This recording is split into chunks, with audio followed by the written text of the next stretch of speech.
ከሁለተኛው የዓለም ጦርነት ወዲህ በአውሮፓ ውስጥ እጅግ አደገኛውን ጦርነት የሚያስቆመው ምድራዊ ኃይል አሁንም አልተገኘም። የልዕለ ኃያሉ ሀገር አሜሪካ መሪ ፕሬዝዳንት ትራምፕ ይህንኑ ጦርነት በማስቆም የተጽዕኖ ፈጣሪነት ማማን መጎናጸፍ በብርቱ ይሻሉ። ይህንኑ ለማሳካት የሚያደርጉት ጥረትም ዕለት ዕለት እየጨመረ መጥቷል። እሳቸው የሚወጥኑት ዕቅድ ለሩሲያ ደላ እየተባሉ መወቀስ ከጀመሩን ቆይተዋል። ወቀሰውን ትተው ጦርነቱን ማስቆም ላይ ትኩረታቸውን ያደረጉት አዛውንቱ ፕሬዝዳንት ዶናልድ ትራምፕ አዲስ ማሻሻያ የተደረገበትን ባለ 28 ነጥብ የሰላም ስምምነት ዕቅድ በልዑካቸው በኩል በሞስኮ ለውይይት አቅርበዋል። ዕቅዱ ግን ለሩሲያ ደላ ነው እንደተባለው ሳይሆን ፑቲንን ያስቆጣም ሆኗል። ለ5 ሰዓታት የተደረገው የፑቲንና የአሜሪካ ከፍተኛ ልዑካን ውይይት ኮንስትራክቲቭ ወይም ገንቢ ነበር ቢባልም መግባባት ላይ ግን መድረስ አልተቻለም። ልዑኩም ጓዙን ሸክፎ እዛው ሞስኮ የሚገኘው የአሜሪካ ኤምባሲ ገብቷል። ፑቲን የዩክሬንን የሰላም ስምምነት ውድቅ በማድረግ ሩሲያ ለጦርነት ዝግጁ መሆኗን መናገራቸውን ተከትሎ የኔቶ የውጭ ጉዳይ ሚኒስትሮች ለአስቸኳይ ውይይት ተሰባስበዋል። በሞስኮ 5 ሰዓታትን የወሰደው ውይይት ቀጣይ ሁኔታዎችና ተያያዥ ጉዳዮችን በዕለቱ ዓለም አቀፍ ትንታኔ ዘገባችን እንመለከተዋለን። አበረ ስሜነ ነኝ። በእርግጥ የዘመኑ ኃያል መሪ ቭላድሚር ፑቲን በትራምፕ የወረቀት ላይ ነበር የሚል ስላቅ ተሰንዝሮባቸዋል። ስቲቭ ዊትኮፍ የሚመሩት የአሜሪካ ከፍተኛ ልዑክ ቡድን ከነጩ ቤተ መንግሥት ወደ ሞስኮ በመጓዝ ለውይይት እየተዘጋጀ ባለበት ወቅት አስደንጋጩን መረጃ ይፋ አደረጉም። ፑቲን ይፋ ባደረጉት የፖክሮቭስክ ከተማን የመቆጣጠር መረጃ ዩክሬንና የአውሮፓን ባለሥልጣናት እረፍት ነስተው ለሩሲያ ደላ በተባለው የሰላም ስምምነት ዕቅድ ላይ ለመወያየት በጠረጴዛ ዙሪያ ተሰበሰቡም። ይህን ያደረጉበት አንዱ ምክንያት በሰላም ስምምነት ዕቅዱ ዙሪያ የበላይነትን ለመቀዳጀት ነው።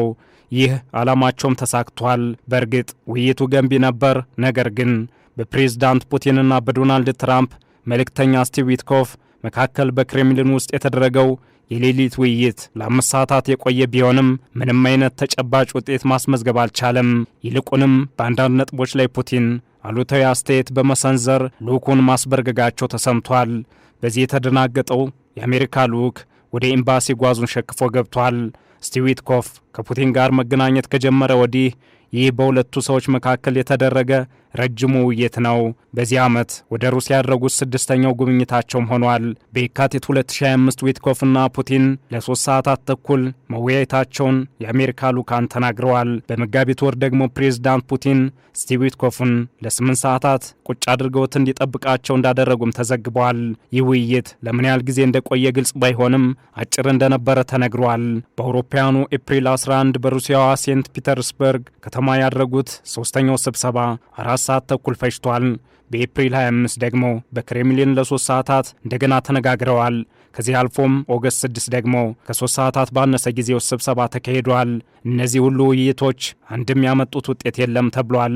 እንዲያም ሆኖ ጦርነቱ ተፋፍሞ ቀጥሏል። በአንድ ምሽት በተፈጸሙ ጥቃቶችም በሲቪል መሠረተ ልማቶች ላይ ጉዳት መድረሱ ታውቋል። በዩክሬን ኦዴሳ ግዛት ውስጥ አንድ የድሮን ጥቃት በአንድ የኃይል ማመንጫ ጣቢያ ላይ እሳት አስከትሏል። አንድ ሰራተኛ በሆስፒታል ውስጥ ከባድ ሁኔታ ላይ እንደሚገኝ የክልሉ ወታደራዊ አስተዳደር አስታውቋል።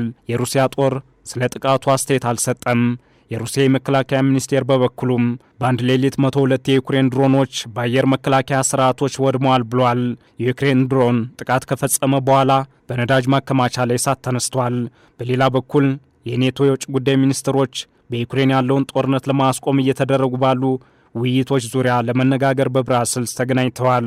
የኔቶ ዋና አዛዥ ማርክ ሩት የሰላም ድርድሩ መቀጠሉ ጥሩ ነው፣ ነገር ግን ኔቶ ዩክሬን በጠንካራ አቋም ላይ መሆኗን መረጋገጥ እንዳለበት ተናግረዋል። ባለሥልጣናቱ ዩክሬን እየተደረገ ባለው ውጊያ ጠንካራ ሆና እንድትዘልቅ ውይይቱ ጠቃሚ መሆኑን ገልጸዋል።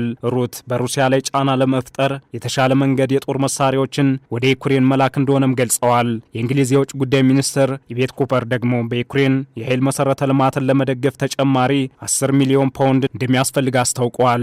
የኤሌክትሪክ አገልግሎት ዳግም ለማስጀመር መስራታችንን እንቀጥላለን ሲሉም ተደምጠዋል። በቅዳሜና እሁድ የሩሲያ ጥቃቶች ከ600 ሺህ በላይ ዩክሬናውያን የኤሌክትሪክ መቆራረጥ አጋጥሟቸዋል።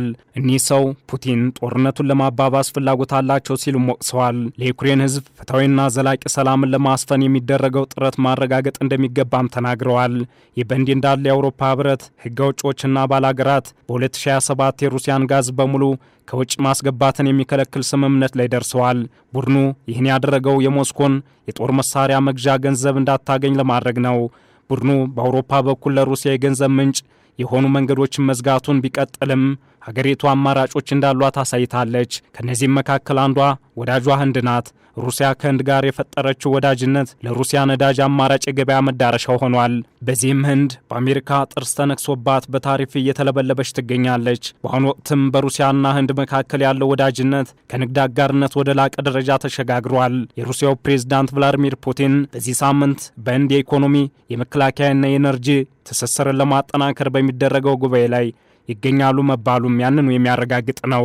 ፑቲን ሐሙስ ዕለት ህንድ እንደሚደርሱና አረብ ዕለት ደግሞ ከህንዱ ጠቅላይ ሚኒስትር ናሬንድራ ሞዲ ጋር እንደሚወያዩ ይጠበቃል። መሪዎች የሁለትዮሽ ግንኙነቶችን እድገት እንደሚገመግሙ፣ በጋራ ጥቅም ጉዳዮች ላይ እንደሚወያዩና የንግድ ስምምነቶች እንደሚፈራረሙም ይጠበቃል። እንዲህ አይነቱ የህንድ እርምጃ ሩሲያ በዩክሬን የምታደርገውን ጦርነት እንደመደገፍ ተደርጎ በአሜሪካ ይወሰዳል። በዚህ ጉዳይ በተደጋጋሚ ህንድ ከአሜሪካ ማስጠንቀቂያ ደርሷታል። ነገር ግን ከሩሲያ ጋር ያላት ወዳጅነትን መርጣለች። በተለይም ህንድ ቅናሽ የተደረገበትን የሩሲያ ነዳጅ መግዛቷን ቀጥላለች። በዚህ የተናደዱት የአሜሪካው ፕሬዝዳንት ዶናልድ ትራምፕ በህንድ ምርቶች ላይ ተጨማሪ 25 በመቶ ታሪፍ ጥለዋል። ይህም አጠቃላይ ታሪፉን ወደ 50 በመቶ ከፍ አድርጎታል። ከዚህ ባለፈም ሩሲያ ከቻይና ጋር ያላትን የቀደመ ወዳጅነት አስጠብቃ በመቀጠል ወዳጅነቱ ለአውሮፓ ስጋት መፍጠር ደረጃ ላይ ደርሷል። በአሁኑ ጊዜ ዩክሬን ኔቶን ተመርኩዛ፣ ሩሲያ ደግሞ በቻይና ህንድና ሰሜን ኮሪያ አጋርነት እየታገዙ የሚደረገው ጦርነት ከሁለተኛው የዓለም ጦርነት ወዲህ በአውሮፓ አደገኛውን ጦርነት ወልዷል። ይደረጋል ተብለው ከፍተኛ ግምት ያገኙ የሰላም ስምምነት እቅዶች ለሁለቱ ተፋላሚ ወገኖች ሚዛን አማካኝነት ቦታ መቀመጥ ተስኗቸው ቀጥለዋል። ዓለም አቀፍ ትንታኔ ዘገባውን ስናዘጋጅ ቢቢሲ፣ ሮይተርስና ኤፒ ኒውስን በዋቢነት ተጠቅመናል።